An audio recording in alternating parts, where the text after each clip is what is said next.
কিছু কিছু সময় নিজেকে খুব একা লাগে, মনে হয় আমার সাথে কেউ নেই, সমস্ত পৃথিবী একদিকে আর আমি একা একদিকে।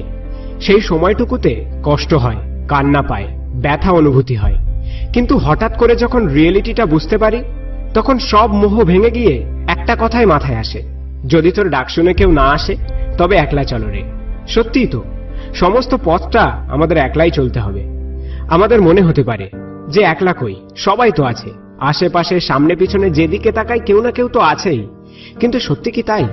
সত্যিটা হলো এই পৃথিবীতে আমরা একা এসেছি এবং পৃথিবী থেকে যাওয়ার সময় আমাদের একাই যেতে হবে, কেউ সাথে থাকবে না। তাই এখন থেকে যদি আমরা একা চলার অভ্যাসটা করে নিই তাহলে মনে হয় ভালো হয়। আমি সে একার কথা বলছি না যেখানে তোমার পরিবার, তোমার কাছের মানুষ, তোমার বন্ধু বান্ধব কেউ থাকবে না। আমি সেই একার কথা বলছি যেখানে তোমার উপরে তোমার পরিবার, তোমার সমাজের দায়িত্ব থাকা সত্ত্বেও তুমি কারো উপরে নির্ভরশীল না হয়ে বড় বড় বাধা সামলে নিয়ে নিজের ব্যথা চেপে রেখে একা এগিয়ে যাওয়ার কথা। অর্থাৎ কারো উপরে নির্ভরশীল হয়ে পড়ো না, তাহলে নিজের ক্ষমতাটুকু কোনোদিনও বুঝতে পারবে না। নিজেকে অস্ত্র বানাতে শেখো, নিজেকে যোদ্ধা বানাতে শেখো। সর্বদা প্রস্তুত থাকো লাইফের যে কোনো খারাপ পরিস্থিতিকে সামলে নেওয়ার।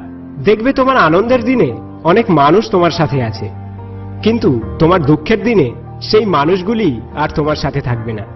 তখন তোমারই অবাক লাগবে যে এই তো কিছুক্ষণ আগেই যারা আমার সাথে ছিল, একসাথে কত না হই হুল্লোড় করছিলাম, কিন্তু একটা ঝড় এসে সব বদলে দিল, আর কেউ আমার পাশে নেই, আমি একা হয়ে গেলাম। বন্ধু, এটাই বাস্তব, যা করার তা একাই করতে হবে।